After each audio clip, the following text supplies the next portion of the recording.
This hour is brought to you by Jeremy Temple Law Office of Bloomington. Personal injury, criminal, business, whatever you need, Jeremy Temple Law Office will get you taken care of.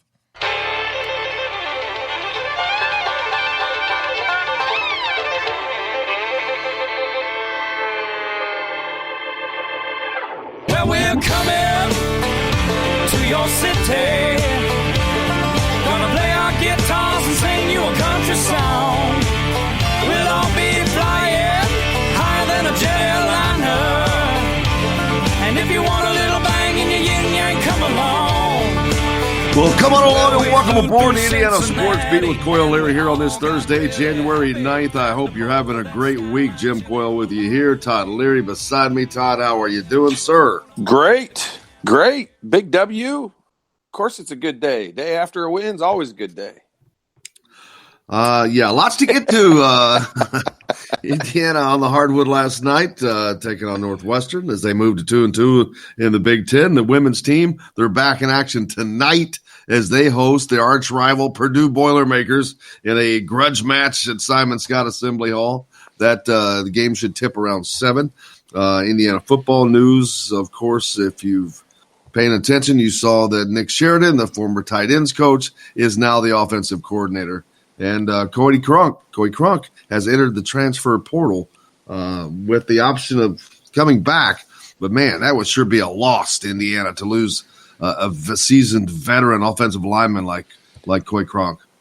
Is that so I'm not super familiar with that transfer portal and how it works. So you said he's got the option of coming back. Is it like, can he take offers from other places and then still just choose to come back? Like, how's pretty that work? much? Yeah, you can. So he'll probably only leave if he gets like a program that's going to be on TV more. Maybe, I don't know. Yeah, can you go anywhere? Can you go in the Big Ten? He's going to be a fifth year, and I don't know if he's limited to the Big Ten or not. He might be limited within the Big Ten or limited within the Big Ten East. Or a schedule that Indiana plays. You may not be able to go to a team that IU plays because he's going to be immediately eligible. Yeah, but that whole thing's new. I mean, that I kind of like it comes down to they want to move him to guard, and he wants to remain at tackle. I'm thinking that guard is probably where he would play in the NFL, though, and but maybe not.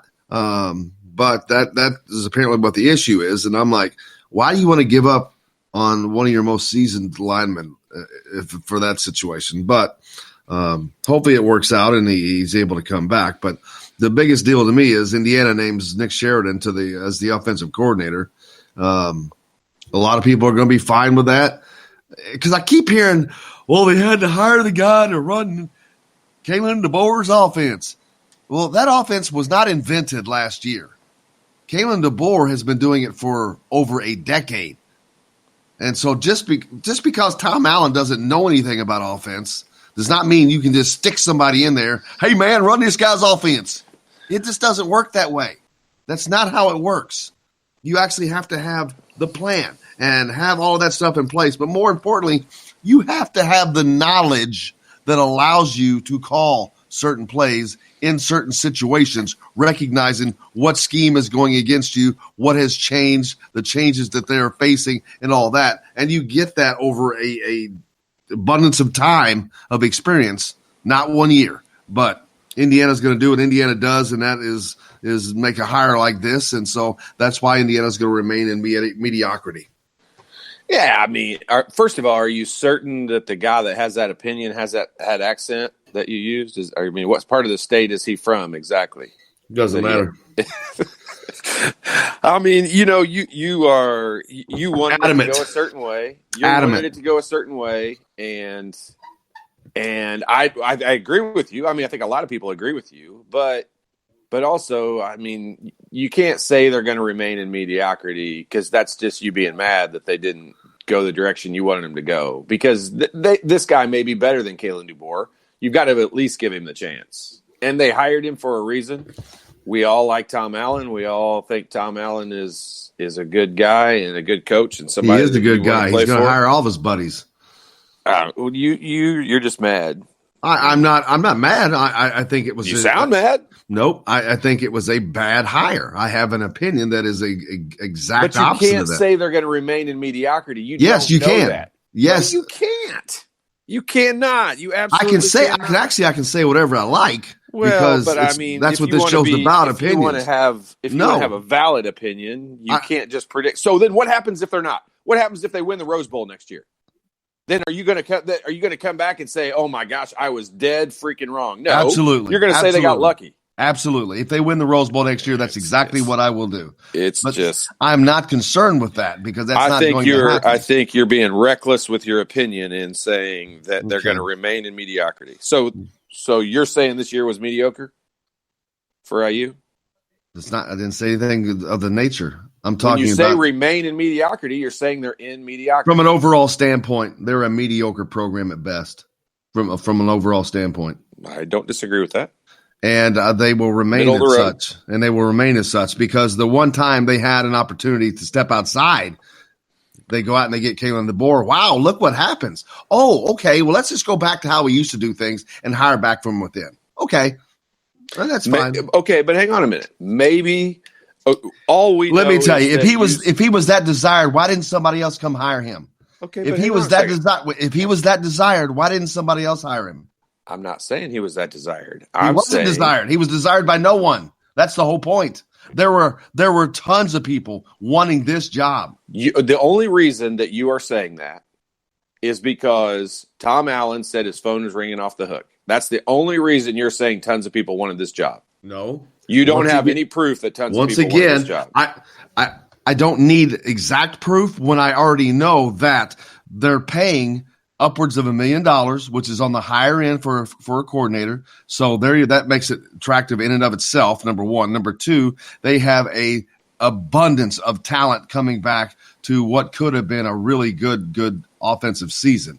And all that talent is coming back. So you add that to the fact that they're paying a lot more money now, and that makes this job extraordinarily attractive. I mean, I all of those are factual. I think that all of those make sense, but they're true. They're true. It's not whether it makes sense. It's true. I'm saying they're facts. They're all facts, but that doesn't mean that the list of people that Tom Allen got. I'm sure you're right. I'm sure nobody's interested in the job. This is the only guy that was after it. So yeah, you're right. I'm sure that's how it was. But anyway, so that's what you have forward to look to there, and they can move forward on that next year. Indiana, then the women's basketball team against Purdue tonight. They need your support. Go out there and support the ladies. They're having an incredible season. I think they're going to win the Big Ten championship. They're looking so strong. Brenna Wise was out at the men's game last night, bouncing around, talking to people. Man, they feel good. They look good. You can tell they're having fun on the court. They're smiling. They're laughing. All the signs that you want to see in a successful team, period, of any kind, and they have it. They're just well balanced. They don't have a superstar, although they do have some stars. They don't have a prima donna. They don't seem to have any of that. They are playing for each other and with each other, and that's about as good as it gets for a team-oriented sport. Yeah, I mean, the women's team seems to surely be on an uptick. I mean, they are,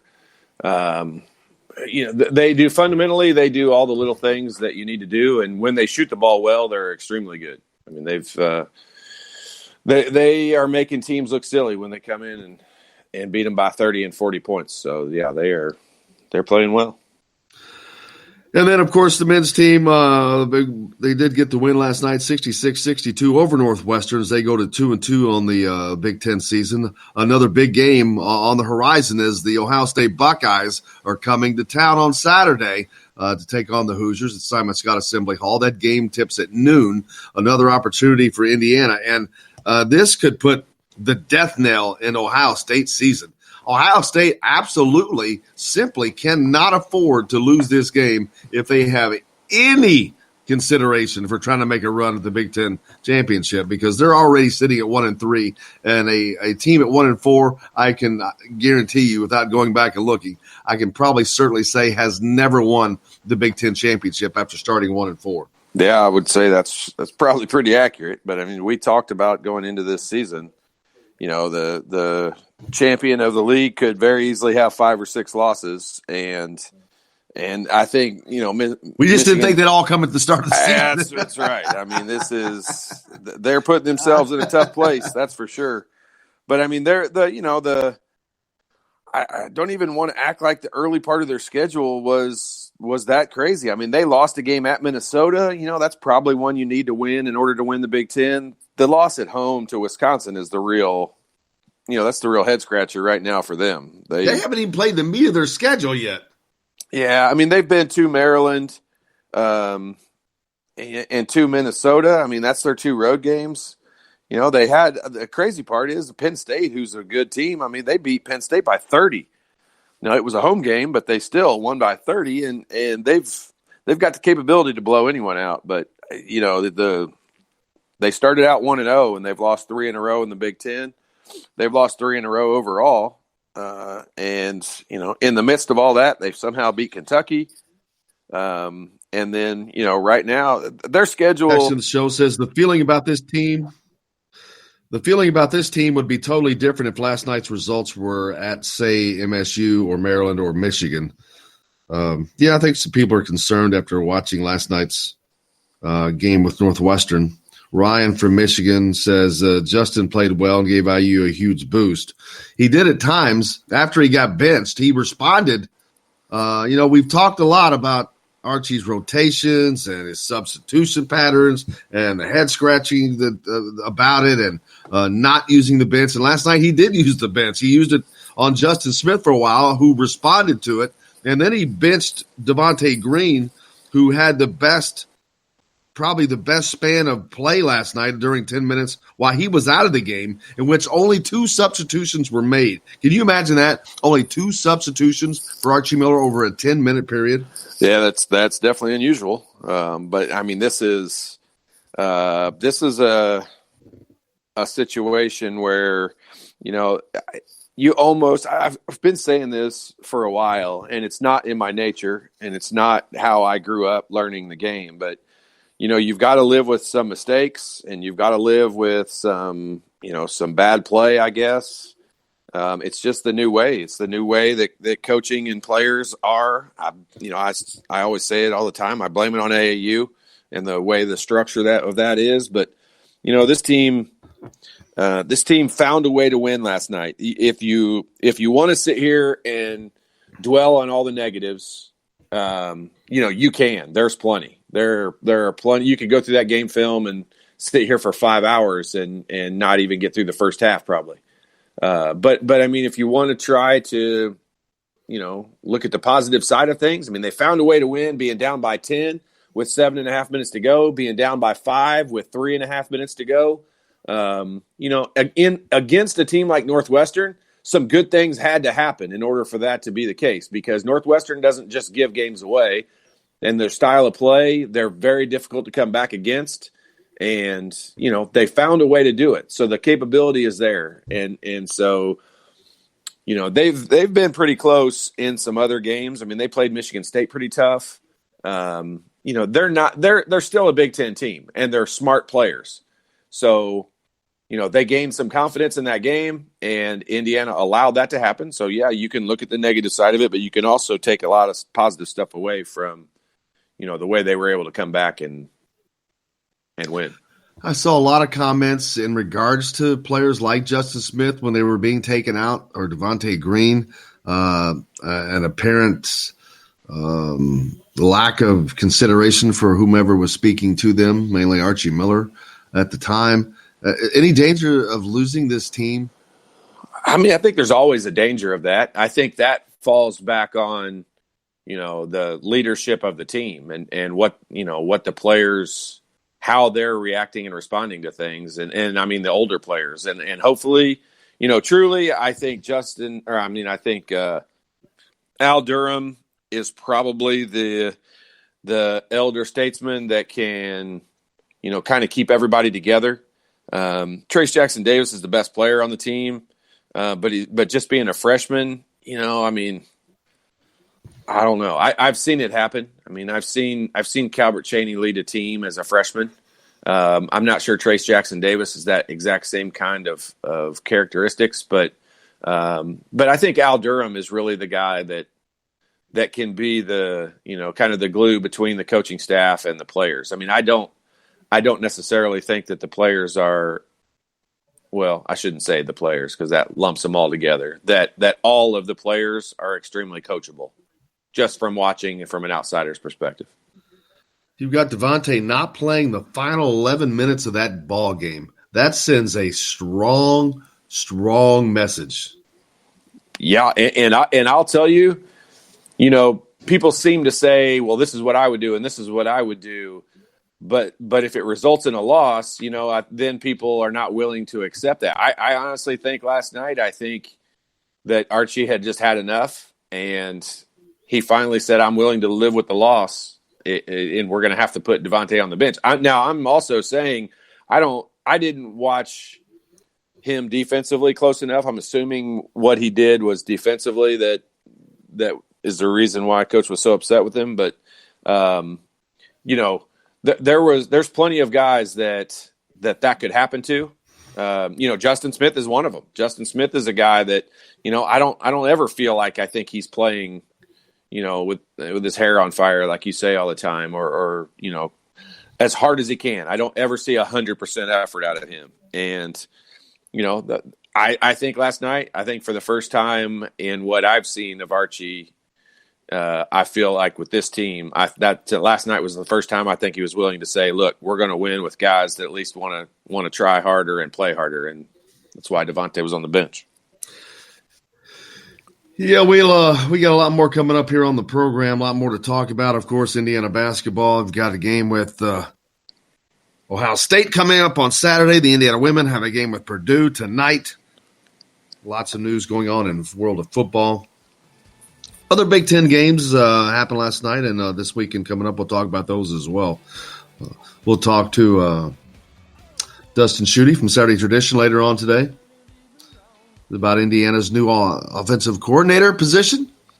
And I think there was another move, too. One of the coaches got moved up to special teams coach. We'll talk about all that stuff. We got plenty more coming up. Here on Indiana Sports Beat with Cole and Larry, we're coming to you from the Golf Club at Eagle Point Studios. Back with more right after this.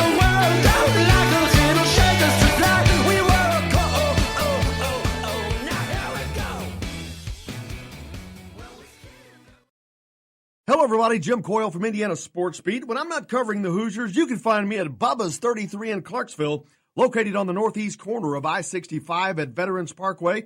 Bubba's 33 has hand-tossed pizzas, bold burgers, and ice-cold beer from a select list of local craft brewers.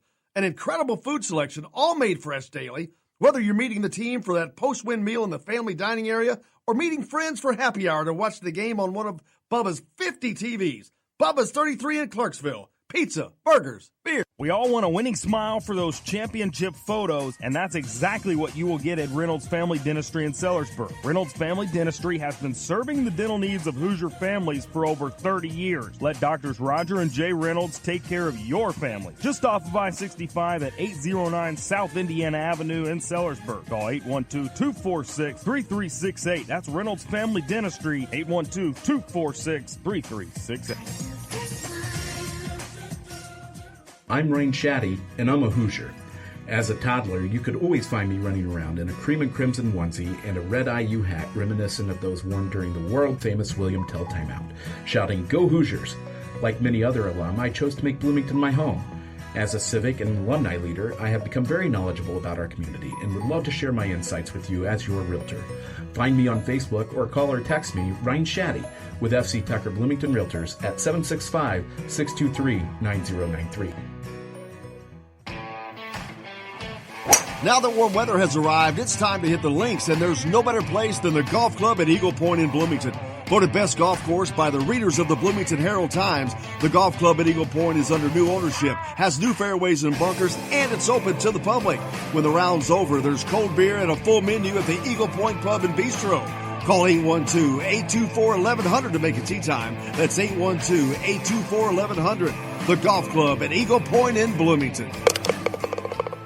This is AJ Moye. This is Dan Dawkins. Hey, this is Michael Lewis, former Indiana basketball player. This is Indiana football coach Tom Allen. This is Jim Coyle with the Indiana Sports Beat. You can always like and follow us on Facebook. Always follow the show rebroadcast on iTunes, Google Play, iHeartRadio, Spotify. TheDailyHoosier.com is a great place to sign up for each and every day. Or, of course, on 97.7 The Ref in Evansville. Bad theater seats, cheap Halloween masks, my apartment, all things with obstructed views. Add to these large trucks and buses. 18-wheelers and large buses have big blind spots, and like my apartment, they don't always have the best view. Bus and truck drivers deal with blind spots around the entire vehicle. Always take care not to ride alongside or too close behind them. Our roads, our safety. Learn more at sharetheroadsafely.gov. Hey, this is Jordan Halls, former Indiana Hoosier. Keep up with Indiana sports on Indiana Sports Beat. This segment is brought to you by Reynolds Family Dentistry. Very concerned with our group right now, just in terms of where our brains are, where our minds are, and what we're about. It can come and go with wins and losses.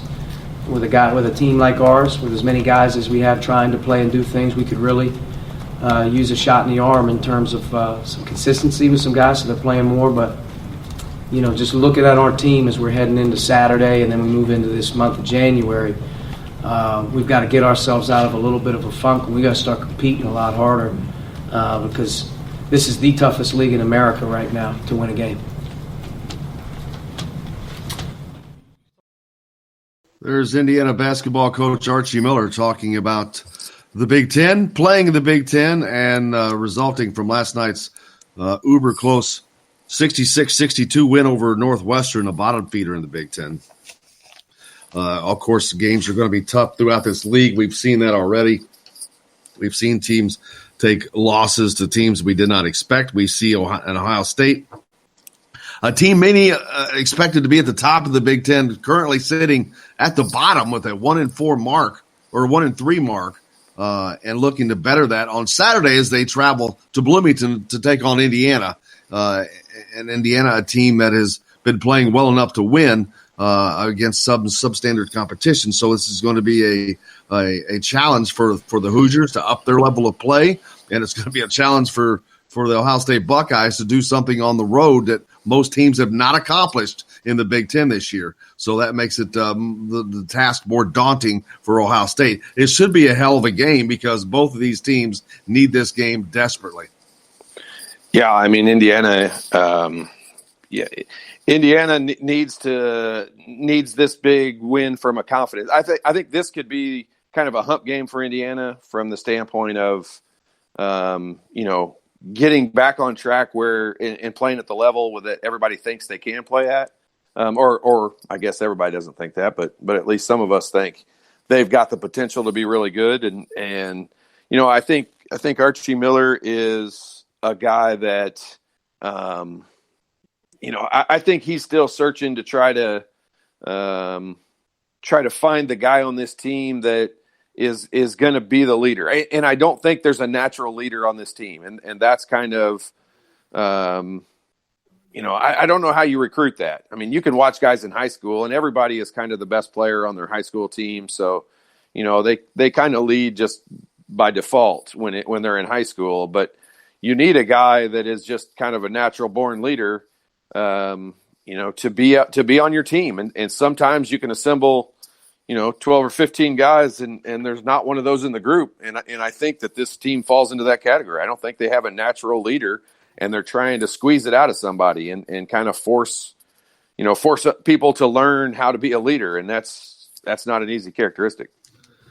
Al Durham, one of those people trying to step up into that role. We had talked about needing to get something out of Al Durham prior to yesterday's game, and they get just that. He didn't shoot too well from the field, going 2 of 7, but he did score 16 points because he knocked down 11 of 12 at the free throw line, which was uber importance for Indiana yesterday, a game they would not have won without the free throw shooting they got from Al Durham and from Trace Jackson Davis, who went 7 of 9 at the charity stripe. So that alone went a long way in winning that game for Indiana last night. Yeah, I mean, they said going into the season this was going to be a team that needed to get to the free throw line and needed to convert from the free throw line. And, they still lead the nation in attempts and getting themselves to the line. I think they're fourth in the nation in converting at the stripe. So, they accomplished something that they said was a major goal for them and a factor for them in having a good offense. And,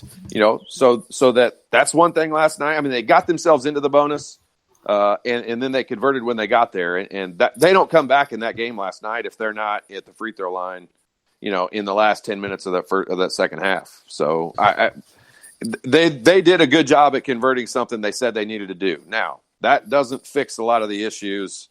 They should have not been in that position. We all know that, but they were, and they converted, thankfully. Devontae Green, 0 of 6 from the field last night, including 0 of 2 from behind the 3-point line, 1 of 2 at the free throw line. He has not been shooting the ball at all for the last several games. What do you do when your main shooting threat is not hitting? Yeah, I mean, he's just got to keep shooting. I mean, he'll make shots. That's not really his issue. I mean, I think it's the most difficult, way to play a game that there is when you rely so much on your shooting. And I think he's got to figure out ways to contribute and be a part of the game, other than just making shots. And that's not easy to do. I mean, he's in his senior year and he's got 1 foot half out the door already, it seems like. But I think that he's a guy that when he's making shots, he's a big factor in the offense. When he's not, I would say he definitely slows them down and doesn't, he's not a great post feeder. He's fine. He's decent. He gets it in there a lot, but he's not great at it. But I just think I think his first option is to shoot the ball, and his second option is to feed the post, and kind of needs to be the reverse of that. It would be easier on him if he would play the opposite of that. There was a point in the game last night, maybe, I don't know if it was at halftime, but Indiana was actually getting beat in points in the paint by Northwestern. Because of easy layups they were giving up. I mean, it was... How does a team playing, supposedly playing a defense that is, in theory, protecting that area, right? And when looks like a net trying to hold water. Yeah, I mean, it was they I think they call it pack line defense a lot. I think that people have heard Archie say that, and so now everybody says they play the pack line. But the pack line plays from inside out. And last night, there's a couple of guys on Northwestern that can step out and make shots and make threes. But for the most part, I mean, it needed to be a defense that protected the lane and got out on a couple of shooters. And I didn't think that. I thought it was kind of the opposite. So I don't view their defense like Virginia plays like a true pack line where they've almost got a foot in the lane. They've almost got 1 foot in the lane at all times. And they're really trying to make you beat them from the outside. And I think Indiana's going to have to live with teams making some shots on the outside, but you can't give up both. You can't give up some open looks and then also give up wide open layups. And there was 5 wide open layups without a single guy anywhere near them. And that's just crazy. I mean, if that happens once in a game, it's too many. Archie said, I'll be honest, I don't necessarily know if the 11-guy rotation is going to work, which I can only laugh at, and I think a lot of people are laughing at. But you look at people like Race Thompson, Demezy Anderson, Jerome Hunter, Deron Davis. Those are 4 guys instantly that you can see their minutes being chopped off. Jerome Hunter is 1 for 4 again last night. Why he even shoots the ball at all, I have no idea. He has just a horrible, horrible shooting percentage. And it's like not only they're not getting anything there, they lose to me when you have people like that on the floor. Yeah, I mean, I don't have an explanation for that because I don't, you always hear teams playing a lot of players, pre-conference schedule or when the games allow it. But then when the Big Ten happens, I mean, a lot of times it's a mainly 6-man, 7-man, at most probably 8-man rotation. But I mean, Jerome Hunter, what I don't understand and what I can't give an explanation for is I don't think those guys have earned. I haven't seen on the floor in games Demezie Anderson and Jerome Hunter and Deron Davis earn any minutes to be on the floor. I mean, I feel like that they get to play by default because of the substitution rotation, and that's what I would change. Well, I know you don't like this particular stat, but it is one that can be used to look at. It's the plus minus, and at the end of the game especially. And you can look on here, Al Durham, Indiana was plus 10. Justin Smith, they were plus 12. Trace Jackson-Davis, they were plus 4. Rob Finney, plus 8. Joy Brunk, plus 7. Devontae Green, negative 13. Jerome Hunter, negative 8. And those guys did not play well, and Indiana did not play well while they were in the game, and it shows when you look at it in that regard. Yeah, I mean, there can be some value to, to that stat. I think it stands out more for guys who play longer periods of minutes. It's difficult. I mean, if a guy comes in and, what does Race Thompson do if he comes in the game and Jerome Hunter turns it over 4 times and he comes back out of the game? I mean, he's not a factor in that. I mean, he can't do anything about what somebody else did during that time. And so that's why I just think that stat, it can be skewed. I mean, I get it. Here's where it also is kind of goofy. If a guy plays the entire game, his plus minus is going to be whatever the score is. And so you're just like, what does that really tell you? I mean, he might not have had that big a factor in it. He might have had a huge factor in it being plus or minus. So, that I just don't rely too much on that. But, guys should take pride in the fact that when they're in the game, good things happen. And, I don't necessarily think that some of the people that are in there, I just don't see the production out of somebody like Jerome Hunter. I haven't seen him do anything positive. I shouldn't say not anything. I haven't consistently seen him contribute and be a big producer in any of the stat categories when he's been in the game. And I don't just mean last night. I mean all season long. And as the competition continues to ramp up, as it does this weekend against Ohio State, a team that, like I said, we thought this was going to be the team at the top of the Big Ten. They're not. They're 1-3 right now. They've suffered some losses that, on paper, they shouldn't have if you're going to be a top team in the Big Ten, but they already have. So they're in a desperate situation. Their Big Ten season is teetering on the brink already at the beginning of the right now. Yeah, and they're dealing with some injuries, and Kyle Young not playing for them, even though statistically he doesn't look like that valuable of a player. He really is for them. I mean, he gets a lot of offensive rebounds and gets them a lot of second chance opportunities. And defensively, he's solid, and he can guard a big guy, and he can guard a wingman.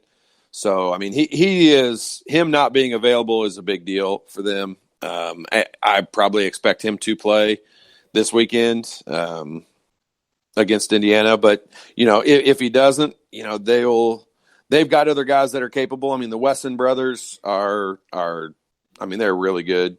I think the big guy, Caleb Wesson, is one, probably because he's a senior, he's probably the best big man in the Big Ten. But, his brother also in the game they played the other night, I think it's Andre Wesson. He was the best player on the floor. So, I mean, both of those guys have the ability to control the game. CJ Walker, I think it's CJ Walker, right?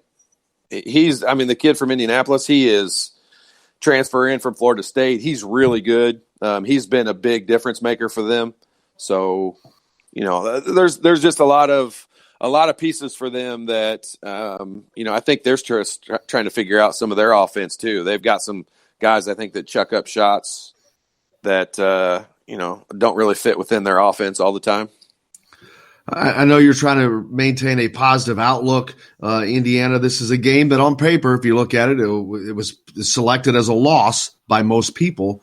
No, I guess that's not true. I mean, since it's a home game, I think you see it as a win. A lot of people may see it as a win. What if they lose this game? Is there reason for concern, fear of what happened last year? all that stuff kind of comes running backwards? Well, I mean, I think that yes is probably the answer to that, because there's 2 road games and then Michigan State, who right now is playing the best in the Big Ten, on the tail end of this game. So the 2 road games are very winnable, in my opinion. I mean, they're at Rutgers and at Nebraska. If you win one of those games and you win both your home games of Ohio State and Michigan State out of the next 4, then you've got Maryland after that. So the next 5 games, your 3 home games are Ohio State, Michigan State, and Maryland, the 3 teams that were picked to be atop the Big Ten. And then you got 2 road games against Rutgers and Nebraska. So out of that 5-game stretch, if you can win 3 of those, I think you got to feel decent about that. And if it's all 3 of the home games, I think you really got to feel good about it, because you would have beaten Ohio State, Michigan State, and Maryland. Absolutely, and that gives them something that they can't get anywhere else, and that's confidence, and something I think they desperately need right now. Yeah, they do. They need a lot of things. They need confidence in themselves. They need confidence in the team as a whole. I think Devontae right now would probably kind of sit back and say, they need me. So he probably thinks his minutes. I saw a lot of comments from fans saying, he better not start on Saturday and stuff like that. And I mean, I'm not sure if we need, as a team, Indiana needs Devontae Green. And I'm not sure that, I think benching him last night might be the medicine that he needed. And, I just don't know how long you need to carry on with this. And look, if he comes in the game and is doing some of the same stuff and, not rotating defensively and throwing the ball away, yeah, I would say he didn't learn his lesson, and we would continue on with that. But, I'm also not on the side of it of saying, hey, you know what, we played better without him, because they need him at the long run to have, to be able to win the Big Ten or be in there in the race. They need Devontae Green. Yeah, because besides Justin Smith and Trace Jackson-Davis, who went 14 of 22, I mean, that's a lovely shooting night right there. If you can get that, you'll take it all day and twice on Sunday. Unfortunately, The rest of the team last night was 6 of 31 for 19%. And every night you need somebody or somebodies to step up, because everybody's not going to be on every night. But they need a little more balance in the guys that are off. They don't need them all to be completely off. You can't have guys going 0 for 6, 2 for 6, 1 for 4, 1 for 4. I mean, that's just down the line. 2 for 7.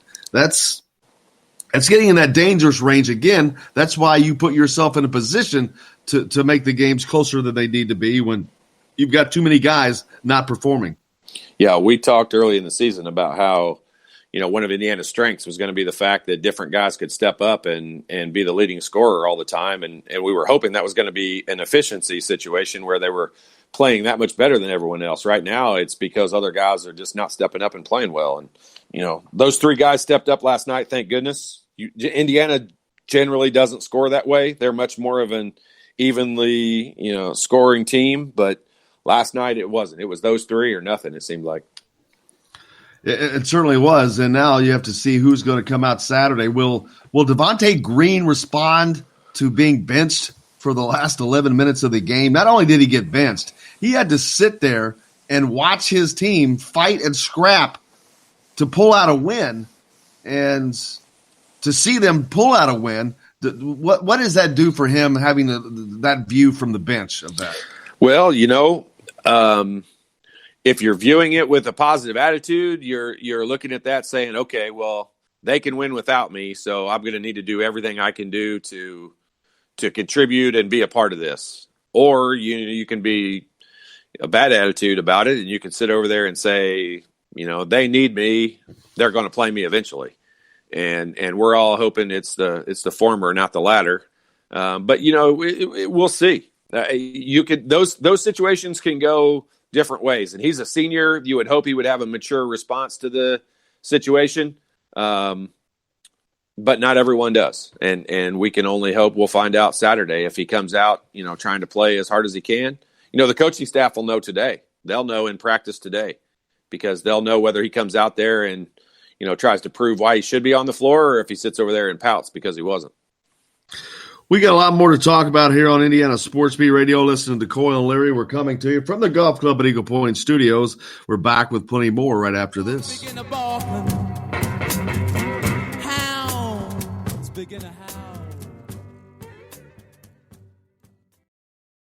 Hello, everybody. Jim Coyle from Indiana Sports Beat. When I'm not covering the Hoosiers, you can find me at Bubba's 33 in Clarksville, located on the northeast corner of I-65 at Veterans Parkway. Bubba's 33 has hand-tossed pizzas, bold burgers, and ice-cold beer from a select list of local craft brewers. An incredible food selection, all made fresh daily. Whether you're meeting the team for that post-win meal in the family dining area or meeting friends for happy hour to watch the game on one of Bubba's 50 TVs. Bubba's 33 in Clarksville. Pizza, burgers, beer. We all want a winning smile for those championship photos, and that's exactly what you will get at Reynolds Family Dentistry in Sellersburg. Reynolds Family Dentistry has been serving the dental needs of Hoosier families for over 30 years. Let Doctors Roger and Jay Reynolds take care of your family. Just off of I-65 at 809 South Indiana Avenue in Sellersburg. Call 812-246-3368. That's Reynolds Family Dentistry, 812-246-3368. I'm Rain Shaddy, and I'm a Hoosier. As a toddler, you could always find me running around in a cream and crimson onesie and a red IU hat reminiscent of those worn during the world-famous William Tell timeout, shouting, "Go Hoosiers!" Like many other alum, I chose to make Bloomington my home. As a civic and alumni leader, I have become very knowledgeable about our community and would love to share my insights with you as your realtor. Find me on Facebook or call or text me, Ryan Shaddy, with FC Tucker Bloomington Realtors at 765-623-9093. Now that warm weather has arrived, it's time to hit the links, and there's no better place than the Golf Club at Eagle Point in Bloomington. Voted best golf course by the readers of the Bloomington Herald-Times, the Golf Club at Eagle Point is under new ownership, has new fairways and bunkers, and it's open to the public. When the round's over, there's cold beer and a full menu at the Eagle Point Pub and Bistro. Call 812-824-1100 to make a tee time. That's 812-824-1100. The Golf Club at Eagle Point in Bloomington. This is A.J. Moyer. This is Dan Dockett. Hey, this is Michael Lord, former Indiana basketball player. This is Indiana football coach Tom Allen. This is Jim Coyle with Indiana Sports Beat. You can always like and follow us on Facebook. Always follow the show rebroadcast on iTunes, Google Play, iHeartRadio, Spotify. TheDailyHoosier.com is a great place to sign up for each and every day. Or, of course, on 97.7 The Ref in Evansville. Bad theater seats, cheap Halloween masks, my apartment, all things with obstructed views. Add to these large trucks and buses. 18-wheelers and large buses have big blind spots, and like my apartment, they don't always have the best view. Bus and truck drivers deal with blind spots around the entire vehicle. Always take care not to ride alongside or too close behind them. Our roads, our safety. Learn more at sharetheroadsafely.gov. This is former Indiana basketball player Brian Evans, and you're listening to Indiana Sports Beat with Jim Coyle.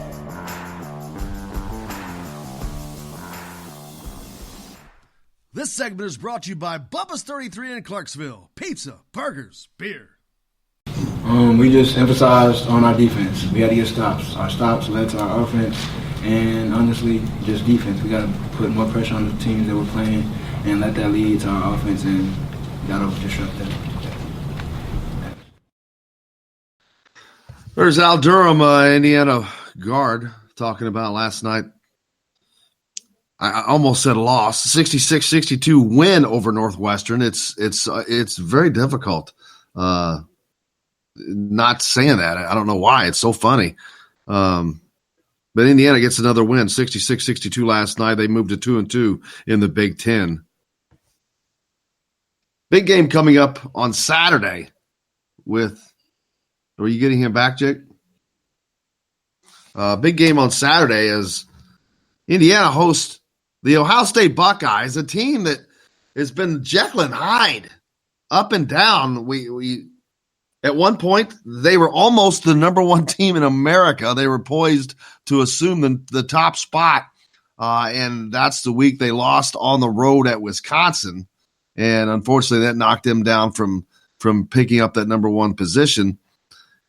But here of late, they have just really kind of tanked it a little bit, losing at home. They lost on the road at Wisconsin. We know that the Big Ten is going to be a tough place to play, but we did not expect to see one of the teams we expected to fight for the title to be 1-3 on the season, and they're on the road at Indiana with a very good opportunity to go 1-4, and that would wreck, without doubt, their conference season. Now, not to say they couldn't make a run to come back and fight for a top spot, but more importantly, a top seed or an upper-level seed in the NCAA tournament. That's something that's got to be on their mind looking forward. But it's something that's got to be on Indiana's mind looking forward as well, as they need to get more wins. This is going to be another season where Indiana has a lot of losses, but if they can manage some quality wins, like getting a win over Ohio State, they've already got the win over UConn, they already have the win over Florida State, that will help immensely. Jake? Okay. I think we lost our man Todd Leary. But Indiana taking on the Buckeyes on Saturday in a game that is important for both teams, as I've talked about, and I just said why for Ohio State. They're looking at staring at 1-4 on the conference season. No one, and I mean no one, expected that. Indiana, on the other hand, can go to 3-2 and really help propel themselves through a rough patch right now where they haven't been playing their best basketball, but that they found a way to win last night, and getting the win is of uber importance. So as they move forward and trying to get back to the NCAA tournament, some place that they have missed for a couple of years, getting wins like this will go a long, long way in helping them get there. Archie Miller last night talked about the loss in a myriad of different ways. One of the things he talked about was he's not sure that this rotation's working. And a lot of people have been wondering about what's going on, the substitution patterns and things like that. Jake, I'm not sure what you got there, but if you got something you can pop up for us. About ourselves, we got to figure that out. And I'll be honest with you, I don't necessarily know right now if the 11-guy rotation is going to work.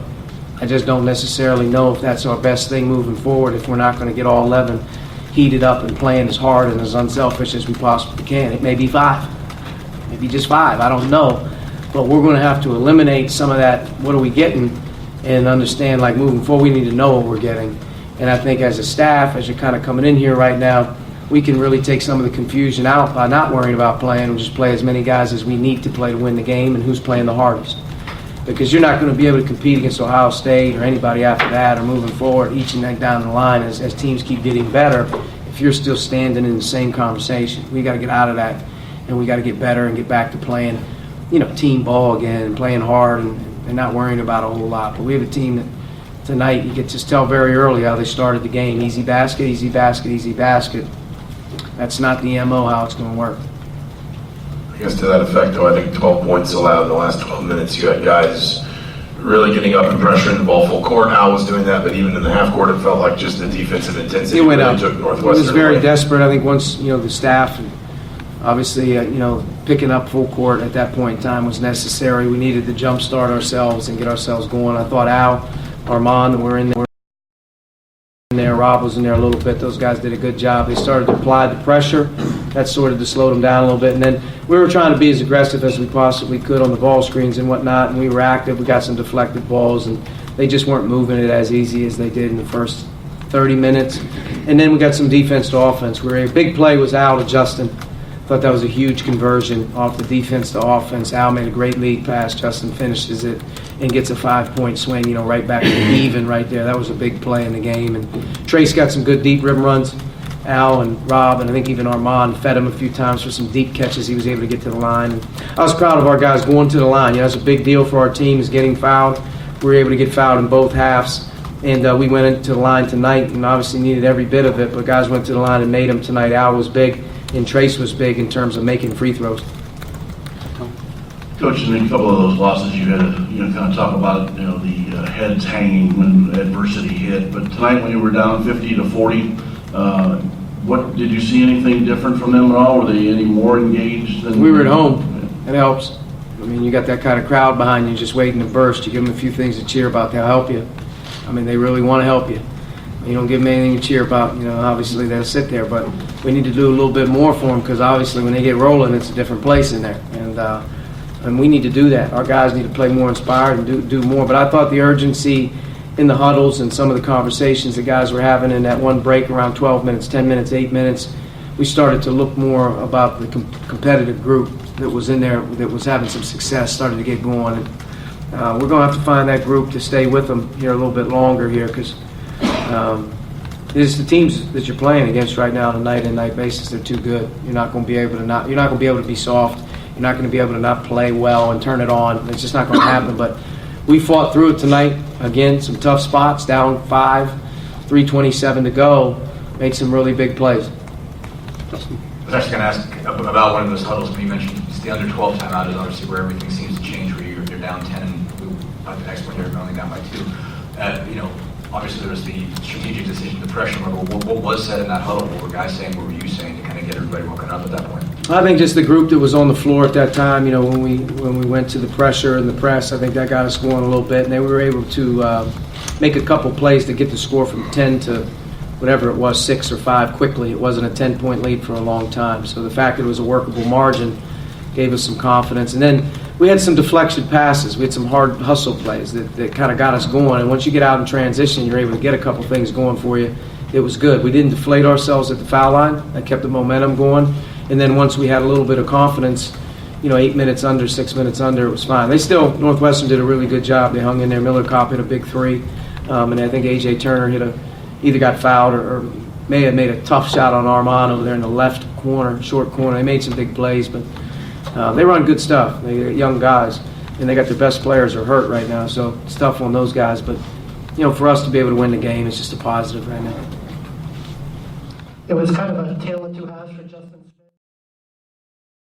There's Indiana's coach Archie Miller talking about the ramifications from last night's 66-62 win over Northwestern as Indiana continues Big Ten play. And, wow, it's going to be an up-and-down season for a lot of teams, but it's going to be down for more than those that if you don't play better than what we saw last night. But it was fortunate against a team that they can do that and try to find their way through it, which is what they did. And Archie Miller seems to be trying to find his way through it as well with his substitution and rotational patterns. Even talking about the fact that he's not sure what's working and what's not working. And that's a scary thing when the guy making the decisions doesn't know that. But I guess he's trying to get there. Benching your best scorer for the last 11 minutes of the game, that certainly sends a message. Hopefully that message was received. It seemed like it was received to Justin Smith because he had a bad first half, but comes out and plays very well in the second half. He's one of the reasons Indiana won the game last night. Besides free throw shooting, unbelievable.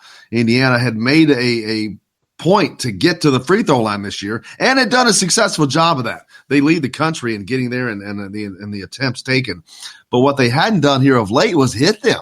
They had just been the last 3 games shooting 50%, which is terrible. But they picked the right night to break out of that funk last night, especially Trace Jackson-Davis and Al Durham, who were on fire at the line. And that's exactly what they needed to get that win because every point was of great importance last night. Everything was a premium. I mean, you got guys that just aren't hitting. You got guys like Devontae Green who wasn't hitting a lick. Even Jerome Hunter, the 3 that he hit was a bank job. Banked it in. So guys stepped up to the right time. We talked about Al Durham on him needing to step up and him needing to be one of those guys, and he did exactly that last night. And you cannot ask for anything more than that, to step up, to try to be a leader, to deliver performance points. And he did all that. So hopefully that continues. Now if they can get a couple other guys to do that, and this team has that talent, if they can get the rest of this team or a couple more guys to do that, then this team can do something. They can get wins against the Ohio States and the Michigans, and maybe even the Michigan States. But they have to play together, and they have to play well. And they're not doing either of those things, I don't think, at the moment. Hopefully that changes. Archie hinted at changes. I'm sure that we're going to see exactly what he's talking about on Saturday. I think there's been too much fear of losing for not making these changes now. And I think that last night that fear almost became a reality regardless. So I think that he is finally realizing, hey, it really doesn't matter. We've got to get this ship righted or it's just going to sink. And so hopefully they made progress in that last night. It didn't look like it per se, but maybe there's things that are going on behind the scenes that will head in that direction. Hopefully so. We got plenty more coming up here on Indiana Sports Beat. You're listening to the Coyle Leary coming to you from the Golf Club at Eagle Point Studios. We'll be joined later in the program by Dustin Schutte from Saturday Tradition. We'll talk about Indiana's football hires, and we've got the College Football Championship yet coming up. Don't forget about. It's kind of out of mind almost a little bit, but stay tuned. We're back with more from the Golf Club at Eagle Point Studios right after this.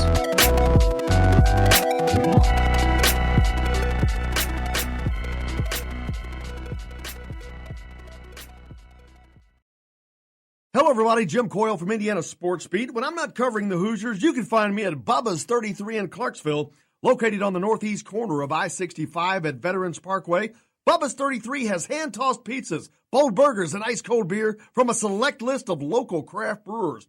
An incredible food selection, all made fresh daily. Whether you're meeting the team for that post-win meal in the family dining area or meeting friends for happy hour to watch the game on one of Bubba's 50 TVs. Bubba's 33 in Clarksville. Pizza, burgers, beer. We all want a winning smile for those championship photos, and that's exactly what you will get at Reynolds Family Dentistry in Sellersburg. Reynolds Family Dentistry has been serving the dental needs of Hoosier families for over 30 years. Let Doctors Roger and Jay Reynolds take care of your family. Just off of I-65 at 809 South Indiana Avenue in Sellersburg. Call 812-246-3368. That's Reynolds Family Dentistry, 812-246-3368.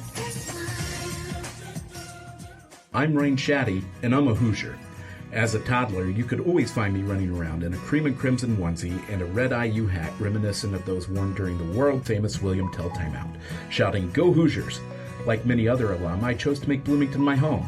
As a civic and alumni leader, I have become very knowledgeable about our community and would love to share my insights with you as your realtor. Find me on Facebook or call or text me, Ryan Shaddy, with FC Tucker Bloomington Realtors at 765-623-9093. Now that warm weather has arrived, it's time to hit the links, and there's no better place than the Golf Club at Eagle Point in Bloomington. Voted best golf course by the readers of the Bloomington Herald-Times, the Golf Club at Eagle Point is under new ownership, has new fairways and bunkers, and it's open to the public. When the round's over, there's cold beer and a full menu at the Eagle Point Pub and Bistro. Call 812-824-1100 to make a tee time. That's 812-824-1100. The Golf Club at Eagle Point in Bloomington. This is AJ Moye. This is Dan Dawkins. Hey, this is Michael Lord, former Indiana basketball player. This is Indiana football coach Tom Allen. This is Jim Coyle with the Indiana Sports Beat. You can always like and follow us on Facebook. Always follow the show rebroadcast on iTunes, Google Play, iHeartRadio, Spotify. TheDailyHoosier.com is a great place to sign up for each and every day. Or, of course, on 97.7 The Ref in Evansville. Bad theater seats, cheap Halloween masks, my apartment, all things with obstructed views. Add to these large trucks and buses. 18-wheelers and large buses have big blind spots, and like my apartment, they don't always have the best view. Bus and truck drivers deal with blind spots around the entire vehicle. Always take care not to ride alongside or too close behind them. Our roads, our safety. Learn more at sharetheroadsafely.gov. You're on the line with Jamal Meeks, former Indiana Hoosier, number 23, 1992. And I'm on the beat with Jim Coyle.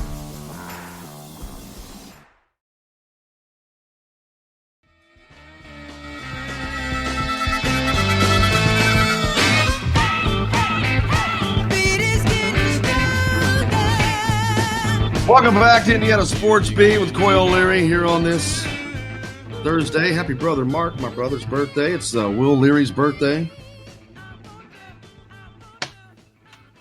January, busy birthday month. Lots going on. We're having a technical problem with Todd. We're trying to get him back on.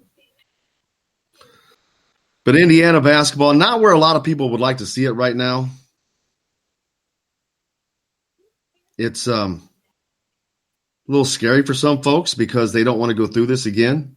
They just want to see some success, and they're confused on why they're not getting there. And if someone had the answer, they'd be a wealthy person. None of us have the answer, but it certainly gives us something to talk about. More of the players. We have the player sound from yesterday, Jake.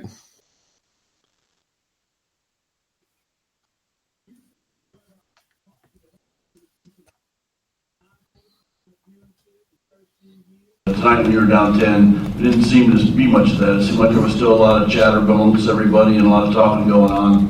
You guys could try to find a way to get back in this thing. Because we know how good we are. We know how good we are. We know how good we are defensively. So we knew if we locked in on defense, we could get out and run and play our game. So I feel like we just amped each other up and we played off each other. And anything I can do or my teammates can do to amp up each other and get us going, we'll do. Exactly. I guess for either Justin or Trace, Al in particular, it seems like out of that timeout specifically, or maybe right around that 11-minute mark, started picking up full court, and it just felt like really, I guess, set a tone defensively. Could you guys feel a difference in the way that maybe Northwestern was having to handle that pressure, bringing the ball to the floor, and the way that Northwestern was struggling to get into its offense? Most definitely. I think, especially with Al picking up, instead of getting their offense started with 28, 27 seconds, it was more like 21, 20. So they had to speed up the cut, speed up what they were doing. So I just thought we just had a big emphasis on the ball, and we locked it on D. You guys combined at the table there, shot 26 free throws. I think pretty much you guys were the guys that got to the line tonight. How much of a point of emphasis was that in the second half as opposed to shooting threes, which it didn't seem like you guys were doing much of? We really wanted to get back to what made us successful early on in the season, which was getting to the foul line and knock them down. It wasn't like an apparent decision, hey, we're not going to shoot as many threes. It's just kind of how it happened.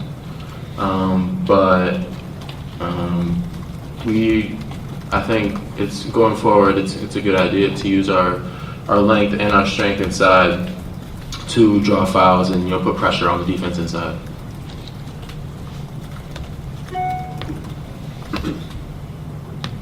You guys mentioned the ball pressure and how that improved defensively. How did you guys just sort of take away the layups? You had some, I think, cuts early where guys got open underneath the rim. What did you guys just do better as the game went on to sort of take some of those away and stop giving some of those easy opportunities? Say it one more time. My bad. Sorry. It seemed like you guys were giving up some layups early on cuts, basically. Guys were getting beat on either bad cuts or just getting open looks at the rim and getting the ball there. What got better? How did you guys manage to start taking those things away? Pressure on the passer, a lot of help defense, and just getting over the screen and beating the man to where they get the layups at, like in the post around the block area. So we're just beating them there, and we're picking up the pressure on, so they didn't have like clear vision to just throw the pass. So I feel like just the pressure and help defense really picked up at that time. Chip? Hey Justin, the first 30 minutes or so, did you guys feel like you had the proper energy, or did you feel like maybe something was lacking there for the first 30 minutes or so? I don't know, we were definitely lacking some energy. Why? I couldn't tell you. I just think it's we need to be more engaged going into it. I think we kind of got a little comfortable, especially with the lead early on. And then they kind of hit us back, and we didn't respond until I think it was 10 seconds left in the second half. So we have to come out. We came out with good energy. We have to continue that energy throughout the entire game to continue to be successful. All right, anything else?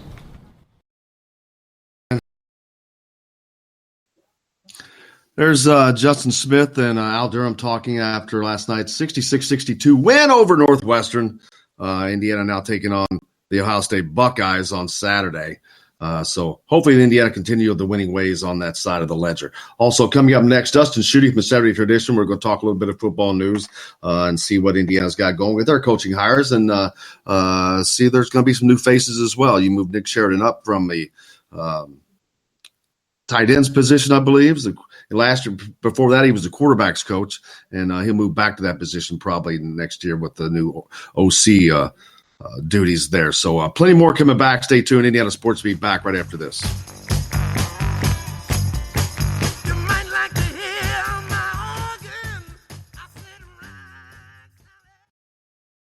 Hello, everybody. Jim Coyle from Indiana Sports Beat. When I'm not covering the Hoosiers, you can find me at Bubba's 33 in Clarksville, located on the northeast corner of I-65 at Veterans Parkway. Bubba's 33 has hand-tossed pizzas, bold burgers, and ice-cold beer from a select list of local craft brewers. An incredible food selection, all made fresh daily. Whether you're meeting the team for that post-win meal in the family dining area or meeting friends for happy hour to watch the game on one of Bubba's 50 TVs. Bubba's 33 in Clarksville. Pizza, burgers, beer. We all want a winning smile for those championship photos, and that's exactly what you will get at Reynolds Family Dentistry in Sellersburg. Reynolds Family Dentistry has been serving the dental needs of Hoosier families for over 30 years. Let Doctors Roger and Jay Reynolds take care of your family. Just off of I-65 at 809 South Indiana Avenue in Sellersburg. Call 812-246-3368. That's Reynolds Family Dentistry, 812-246-3368. I'm Rain Shaddy, and I'm a Hoosier. As a toddler, you could always find me running around in a cream and crimson onesie and a red IU hat reminiscent of those worn during the world-famous William Tell timeout, shouting, "Go Hoosiers!" Like many other alum, I chose to make Bloomington my home. As a civic and alumni leader, I have become very knowledgeable about our community and would love to share my insights with you as your realtor. Find me on Facebook or call or text me, Ryan Shaddy, with FC Tucker Bloomington Realtors at 765-623-9093. Now that warm weather has arrived, it's time to hit the links, and there's no better place than the golf club at Eagle Point in Bloomington. Voted best golf course by the readers of the Bloomington Herald-Times, the golf club at Eagle Point is under new ownership, has new fairways and bunkers, and it's open to the public. When the round's over, there's cold beer and a full menu at the Eagle Point Pub and Bistro. Call 812-824-1100 to make it tee time. That's 812-824-1100. The golf club at Eagle Point in Bloomington. This is AJ Moye. This is Dan Dawkins. Hey, this is Michael Lewis, former Indiana basketball player. This is Indiana football coach Tom Allen. This is Jim Coyle with the Indiana Sports Beat. You can always like and follow us on Facebook. Always follow the show rebroadcast on iTunes, Google Play, iHeartRadio, Spotify. TheDailyHoosier.com is a great place to sign up for each and every day. Or, of course, on 97.7 The Ref in Evansville. Bad theater seats, cheap Halloween masks, my apartment, all things with obstructed views. Add to these large trucks and buses. 18-wheelers and large buses have big blind spots, and like my apartment, they don't always have the best view. Bus and truck drivers deal with blind spots around the entire vehicle. Always take care not to ride alongside or too close behind them. Our roads, our safety. Learn more at sharetheroadsafely.gov. Hey, this is Jordan Halls, former Indiana Hoosier. Keep up with Indiana sports on Indiana Sports Beat.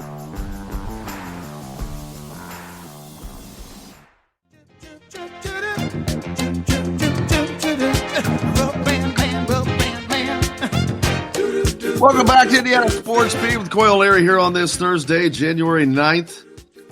Hope your week's going well. Joined now by our good friend Dustin Schutte from Saturday Tradition. Dustin, how's it going, brother? Hey, I'm doing all right, Jim. How are you doing? Cannot complain. Lots going on this time of year in the coaching world. Of course, we don't have to go too far. Indiana naming Nick Sheridan as their next offensive coordinator in replacing Kalen DeBoer, who has gone to Fresno State to become their head coach. Took William Enns with him, who was the special teams coach.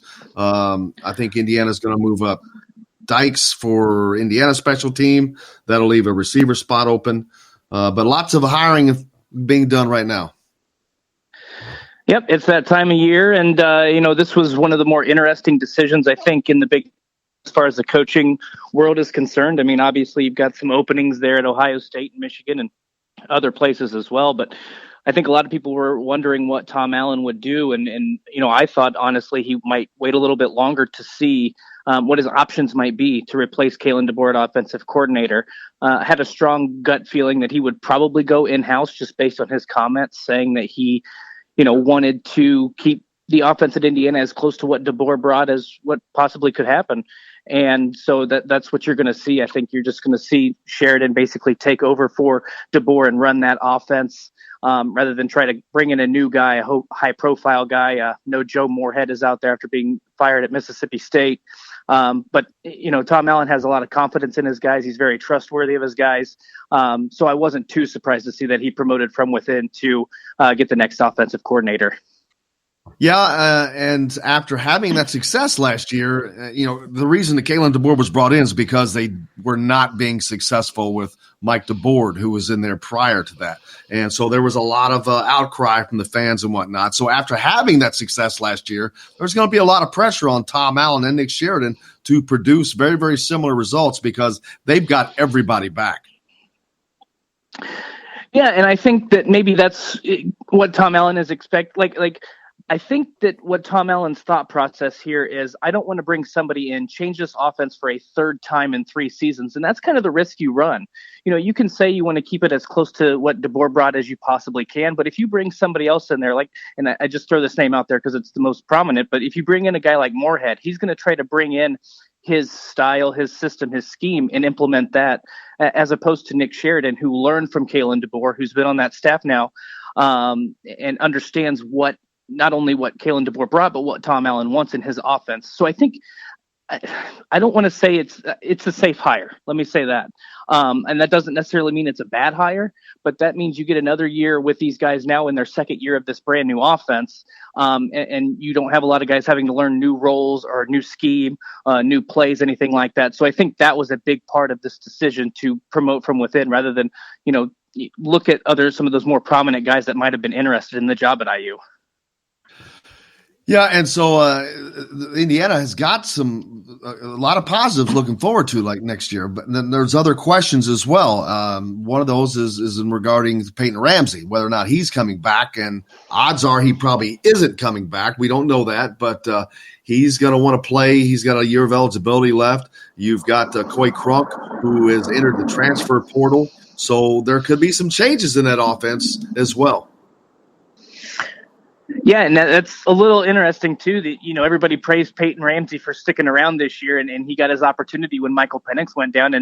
And was this maybe a bit of an audition year for Peyton Ramsey? And, he had previous years. It wasn't like he just stepped into the spotlight this season. He had that experience. So is he going to go somewhere else and get a chance to play for his final season, or is he going to do what he did last year and stick around and see if he's needed, late in the season, because Michael Penix has had injury issues and there's no guarantee that Penix can stay healthy. And that's going to be a big question for Indiana next year. But I thought that the more interesting aspect, because, we live in a world in college football where it's no big deal, that it's kind of understood not only among fans but among coaches. They kind of understand that there's one guy that can play that position. But Coy Cronk transferring, not declaring for the NFL draft, deciding not to stick to Indiana, that's a huge shock to me, because you thought if he's not staying at Indiana, he's going to the NFL draft. And that is a huge loss. I know that Indiana, the offensive line play was better as the season went along, but he was so important up front, especially early in the season. And he just seemed to bleed, cream and crimson. So that was a huge shock, I think, not only just to Indiana fans, but to the rest of the college football world. Yeah, I'm not sure it's a done deal yet, but the word I've heard is that they wanted him to play guard, and he wants to remain at tackle. So I think he's going to look at his options. I don't think Indiana's out of it, but I think that he is going to be looking at his options. Yeah, and that would be interesting. That would be if he returns to Indiana. Obviously, that's a huge boost for the offense and the offensive line. As I said, they had a lot of guys that were inexperienced. So I think the offensive line, whether Coy Cronk stays or goes, it's going to be better, a lot better, probably, than what it was this year. But obviously, when you have a talent like that, a guy who's a future NFL draft pick, a guy who could potentially play a lot of snaps at the next level, obviously that's going to be a huge that's going to be a huge factor in what IU can do offensively next season. Absolutely. And this is a team that I think big things should be expected from them because of what they have coming back. You have Michael Penix coming back. You've got Whop Phillier announcing that he's coming back. You've got that entire running backs core back. You've got to replace some receivers, but they've got some very, very capable ones that have already played a substantial amount of time. So this could be a more prolific offense next year than this year, with the caveat of not having Kalen DeBoer. Yeah, and I think the interesting thing about this, and one thing I would caution Indiana fans is the schedule kind of worked out perfectly for Indiana this year to get to 8 wins and potentially knock on the door of 9. And that's not to say that they can't do the same thing next year, but the schedule is also a lot more difficult. I mean, you talk about opening up with Wisconsin, and then the October and November slate, if I remember correctly, is just daunting. I think they have, Michigan and Penn State all in that final month, and I'm not sure when they play Ohio State, but I remember looking at that back portion of that schedule. There's a good chance that Indiana is actually better next year than it was this year, but maybe it doesn't get to 8 wins just because of the schedule. And that's something, it's easy to look and say, well, Indiana only got to 6 or 7 wins this season. They won 8 last year, as Tom Allen, whatever you want to talk about with that. But at the same time, I think what you need to see is this team more competitive against teams like Michigan, Penn State, and Ohio State? Is this team knocking on the door with a chance to get a few upset wins throughout the season? Maybe do they knock off a Michigan or a Penn State next season? So I agree with you. I think that there's a chance that Indiana has a better year, but whether or not they'll have the better record, I think is going to be one of the more interesting storylines next season. Yeah, we'll certainly have to see how that goes. A lot going on in the Big Ten across the way. A lot of coaching hires.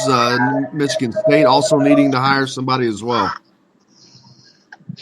Yeah, and that's Michigan State. That's probably the biggest concern with the offense, because for 2 years now, in East Lansing, the offense hasn't been able to operate. So Mark D'Antonio is going to have to do something.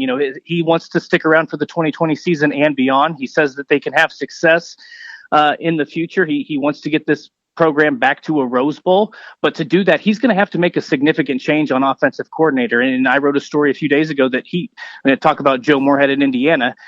He needs to make a strong pitch to Joe Moorhead and fast before he goes to Oregon, because regardless of what Mark D'Antonio can do, whether Michigan State gets to 6 wins, 7 wins, or whether they get to 9 or 10, Mark D'Antonio needs to do something to show that he's trying to get this program on the right track.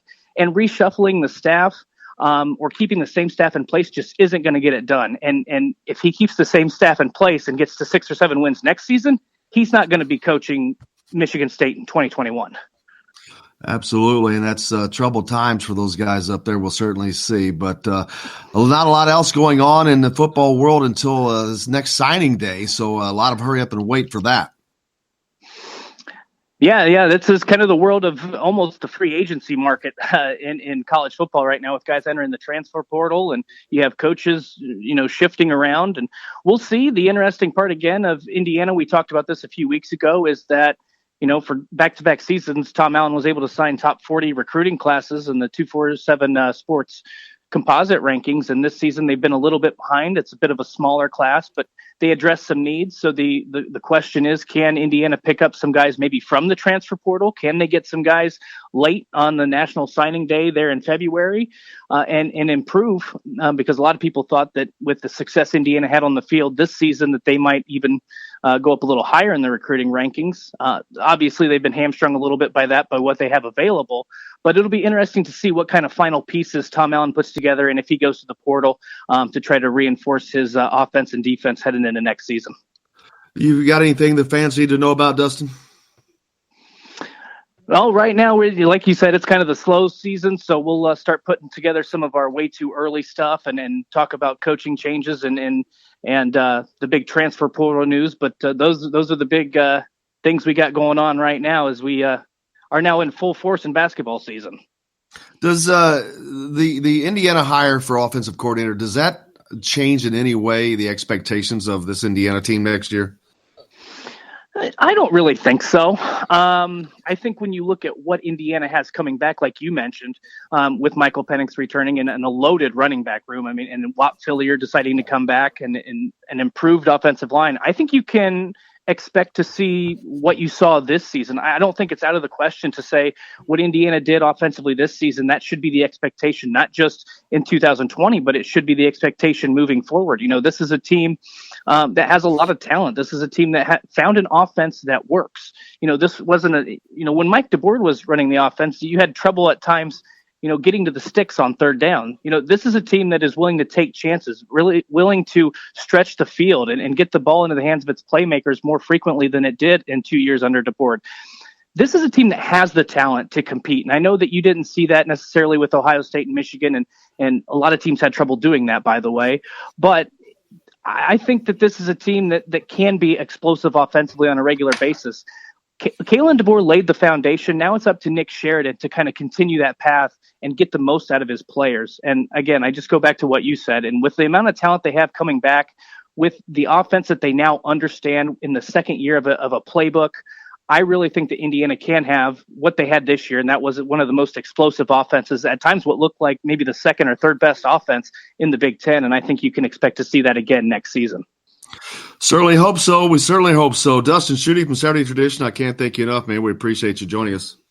Hey, thanks, Jim. Have a good weekend. You bet. You as well. There's Dustin Schutte from Saturday Tradition joining us, talking a little bit of football. As it's about time to put that to bed, although we do have I should have talked that with Dustin, college football playoffs championship coming up soon. So hopefully looking forward to that. Get us a little end of the season kind of a deal. With the college football. But college basketball just getting underway. Indiana last night with a win, 66-62 over Northwestern. They continue Big Ten play on Saturday as the Ohio State Buckeyes come to town. Tonight, the Purdue Boilermakers come in to take on Indiana's women's team. Indiana leading the Big Ten and the only undefeated team in the conference right now. Hopefully that continues for them, so go out there and support them as well. But that's pretty much going to wrap it up for us today. We're going to shorten the show up a little bit. But we'll be back tomorrow with plenty more. Until then, thanks a lot to Jake for keeping us on the wheel. For Todd, I'm Jim Coyle, and I will see you on the radio.